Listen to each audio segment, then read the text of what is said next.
Part 6 अक्लमंद बकरी। एक पहाड़ की गुफा में जंगली बकरियों का एक झुंड रहता था। उस गुफा के नीचे एक दूसरी गुफा में सियारों का एक जोड़ा रहता था।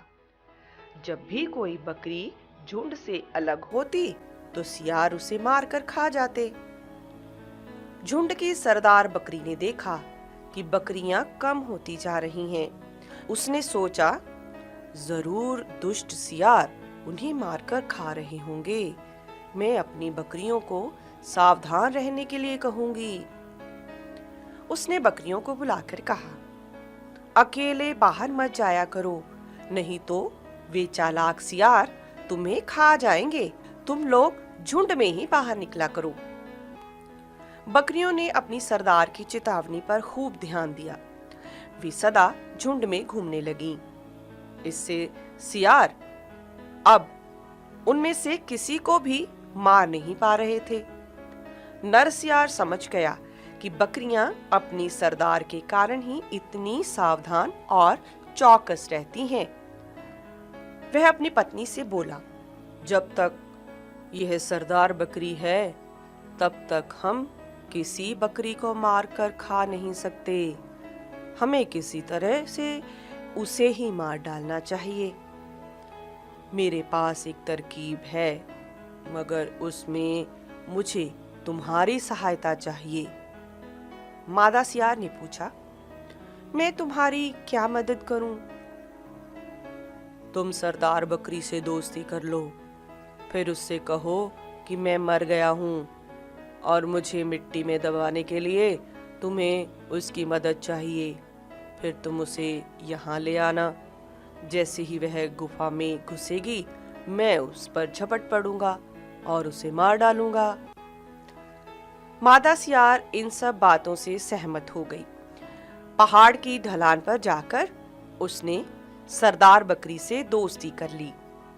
कुछ दिन बाद मादा सियार ने बकरी से कहा, एक बुरी खबर है।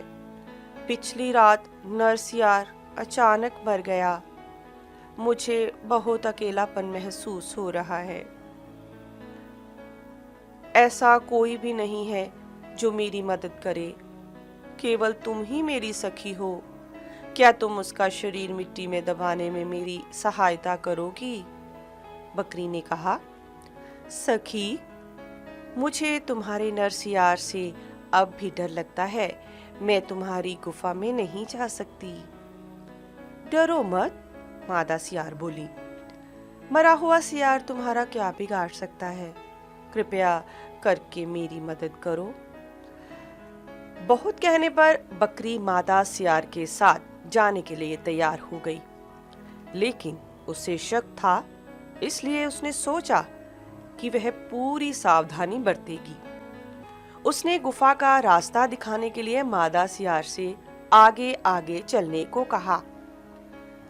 मरने का बहाना कर लेटे हुए नर सियार ने जब पैरों की आहट सुनी तो वह अधीर हो उठा।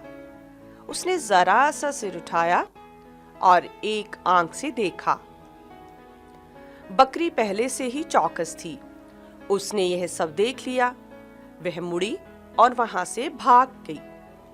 मादा सियार उसके पीछे पीछे भागी और उसे वापस आने के लिए कहने लगी, लेकिन बकरी ने सीधे घर पहुंचकर ही सांस ली।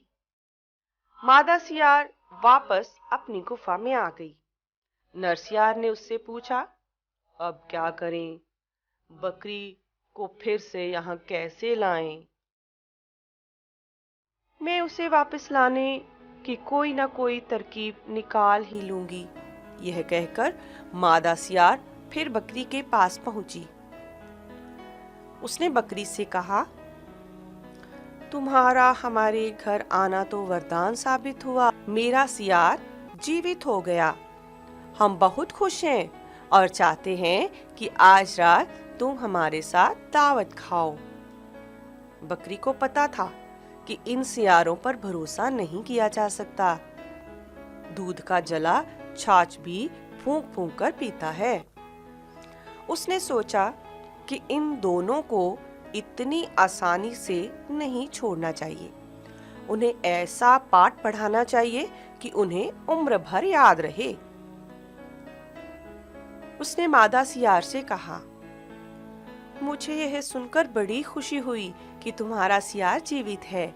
शाम को मैं जरूर दावत खाने आऊंगी और मेरा एक साथी भी मेरे साथ आएगा। मादा सियार ने पूछा, तुम्हारे साथ कौन आएगा? बकरी ने उत्तर दिया, एक शिकारी कुत्ता, यहाँ का सबसे बड़ा शिकारी कुत्ता।